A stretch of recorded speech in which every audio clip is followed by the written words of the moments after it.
महामारी से संबंधित समीक्षा बैठक ली थी। इसमें निरंतर सुधार हो रहा है। पूरे देश के अंदर इस महामारी के खिलाफ आदरणीय प्रधानमंत्री जी के नेतृत्व में, उनके मार्गदर्शन में जो एक अभियान प्रारंभ हुआ है, उसके अपेक्षित परिणाम प्राप्त भी हो रहे हैं। उत्तर प्रदेश पॉजिटिविटी निरंतर कम हुई है और रिकवरी बढ़ी है।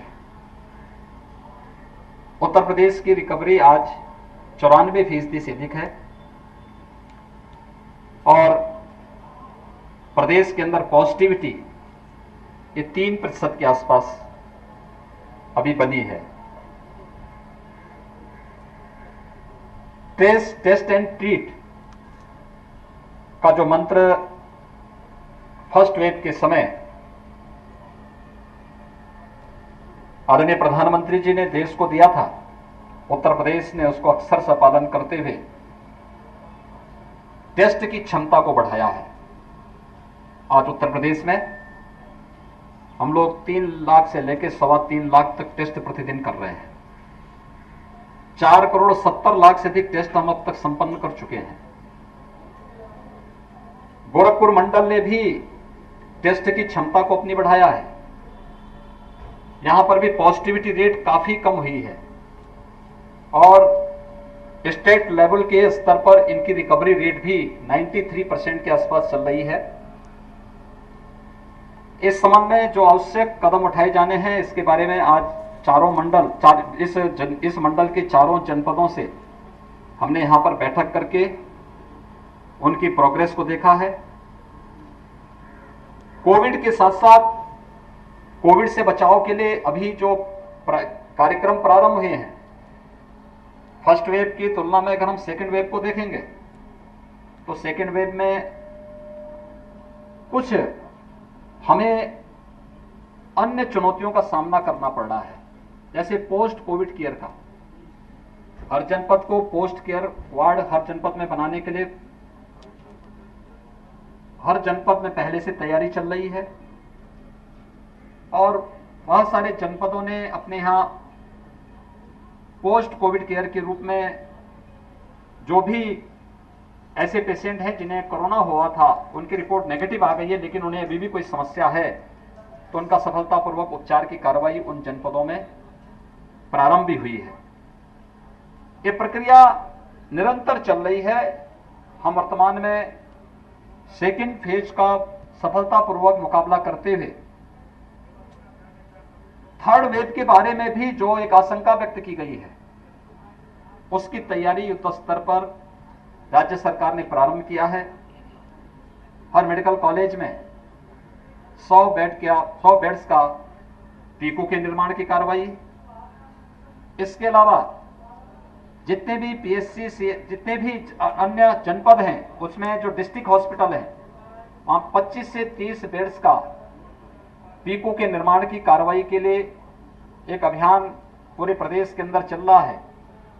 इंसेफ्लाइटिस की तर्ज पर जो मॉडल हम लोगों ने यहां पर अपनाया था, जिसका परिणाम विगत 3 वर्षों के अंदर गोरखपुर और पूर्वी उत्तर प्रदेश के लोगों ने देखा है।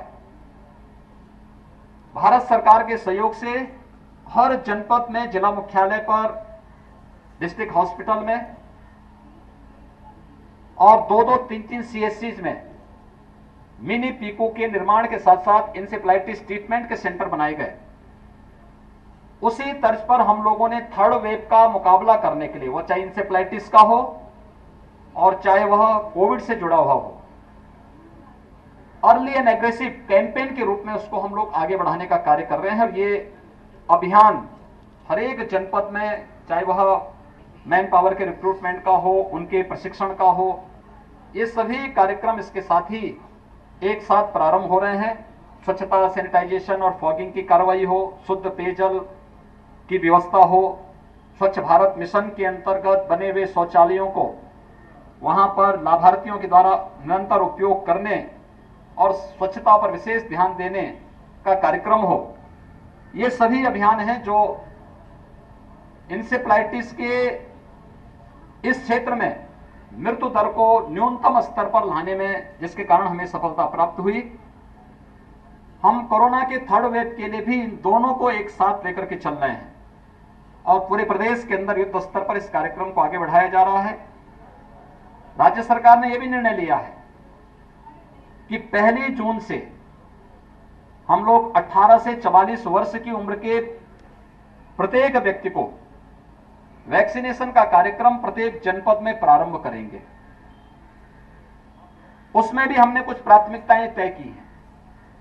यद्यपि यह कार्यक्रम सफलतापूर्वक आगे चल रहा है, अकेले अब तक गोरखपुर जनपद में ही 18 से 44 वर्ष की उम्र के 75,000 से अधिक युवाओं को वैक्सीन की फर्स्ट डोज दी जा चुकी है।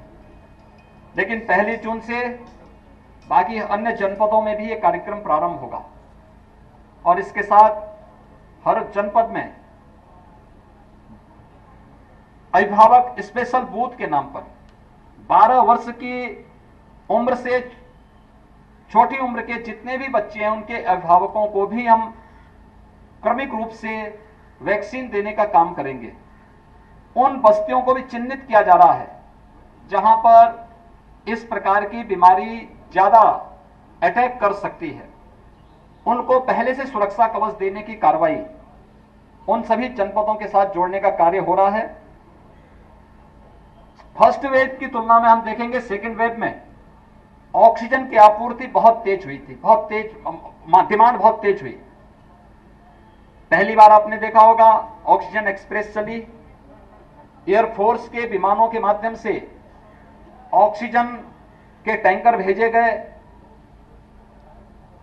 हर जनपद आने वाले समय में ऑक्सीजन के क्षेत्र में आत्मनिर्भर हो सके, इस दृष्टि से एक राज्य सरकार ने अभियान प्रारंभ किया है और इस जनपद में भी अगर हम देखेंगे तो काफी इनसे यहां पर हम लोग 25 इस मंडल में ऑक्सीजन प्लांट लगाने की कार्रवाई प्रारंभ किए हैं, जिससे आने वाले समय में हर जनपद ऑक्सीजन के क्षेत्र में आत्मनिर्भर हो सके और किसी भी हॉस्पिटल को किसी भी विपत्ति के समय ऑक्सीजन के लिए किसी पर डिपेंड न रहना पड़े।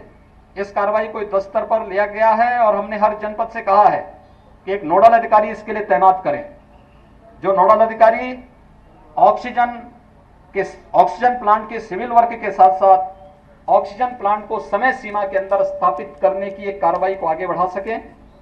एक बेहतर समन्वय के माध्यम से इस कार्यक्रम को हम आगे बढ़ाएंगे। न केवल हम लोग कोरोना की सेकेंड वेव का सफलतापूर्वक मुकाबला करते हुए इसको पूरी तरह समाप्त करेंगे, बल्कि थर्ड वेव के लिए भी हम लोग अभी से अपनी तैयारी के माध्यम से हर एक व्यक्ति के, हर एक बच्चे के जीवन को बचाने का कार्य करेंगे। इंसेफ्लाइटिस के लिए भी अभी से हमारी तैयारी प्रारंभ हो चुकी है। यद्यपि वैक्सीनेशन का कार्यक्रम, जेई वैक्सीनेशन का कार्यक्रम हमारा पूर्व में ही संपन्न हो चुका है। लगभग 92% लोगों को हमने वैक्सीन इससे पहले ही जेई वैक्सीन हम उपलब्ध करा चुके हैं। लेकिन आने वाले समय में जो भी अन्य हमारे अभियान चलने हैं, वे सभी अभियान पूरी मजबूती के साथ आगे बढ़ेंगे। मुझे यही आप सबसे कहना था। बहुत बहुत धन्यवाद जी।